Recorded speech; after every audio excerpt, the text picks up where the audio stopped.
திருமகள் TV பல்சுவைகள் படைக்கும் பாசறை. சினிமாவில் மகிழ்ச்சியாக ஆடி பாடும் நடிகர்களின் சொந்த வாழ்வில் பல சோகங்கள் இருக்கும். அதையெல்லாம் காட்டிக்கொள்ளாமல் தான் நடிக்க வேண்டும். இது பல நடிகர்களுக்கும் பொருந்தும். சொந்த வாழ்வின் பிரச்சனைகளை, சோகங்களை, மன உளைச்சல்களை கேமரா முன்பு காட்ட முடியாது. அம்மா அப்பாவோ மரணம் அடைந்திருப்பார். ஆனால் அன்று ஷூட்டிங்கில் சிரித்து கொண்டே நடிக்க வேண்டும். படப்பிடிப்பு முடிந்த பின்னரே கடமையை செய்ய செல்ல முடியும். இதனால்தான் கவிஞர் வைரமுத்து, ஊருக்காக ஆடும் கலைஞன் தன்னை மறப்பான், தன் கண்ணீரை மூடிக்கொண்டு இன்பம் கொடுப்பான் என ஒரு பாடலில் எழுதியிருப்பார்.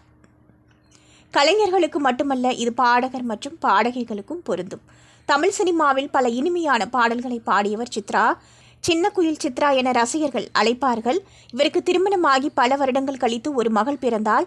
ஆனால் அவர் சந்தோஷம் சில வருடங்கள் நீடிக்கக்கூடவில்லை. அந்த குழந்தை இறந்துவிட்டது. பாலச்சந்தர் இயக்கிய கல்கி படத்தில் குழந்தை இல்லாத இயக்கத்துடன் ஒரு தாய் பாடும் பாடல் அந்த படத்தில் வரும். அந்த பாடலை பாடும்போது அவர் அழுதுவிட்டதாக அப்போது செய்திகள் வெளியானது.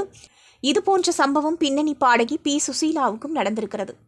1964 வருடம் சிவாஜியின் நடிப்பில் உருவாகி வெளியான திரைப்படம்தான் புதிய பறவை. இந்த படத்தில் உன்னை ஒன்று கேட்பேன் என்கிற அற்புதமான பாடலை அவர் பாடியிருப்பார்.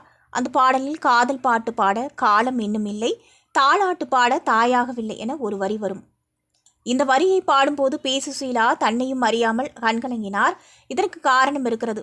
1957 வருடம் அவருக்கு திருமணமானது. இந்த பாடலை அவர் பாடியது 1964 வருடம். இந்த 8 வருடங்களும் அவருக்கு குழந்தை இல்லை. அதன் காரணமாகவே அவர் கண்கலங்கினார். ஆனாலும் 1968 வருடம் அவருக்கு குழந்தை பிறந்து தாயாக மாறினார் என்பது குறிப்பிடத்தக்கது. திருமகள் டிவியை லைக் செய்து உங்கள் நண்பர்களுக்கும் ஷேர் செய்வதுடன் சப்ஸ்கிரைப் செய்து ஆதரவு தாருங்கள்.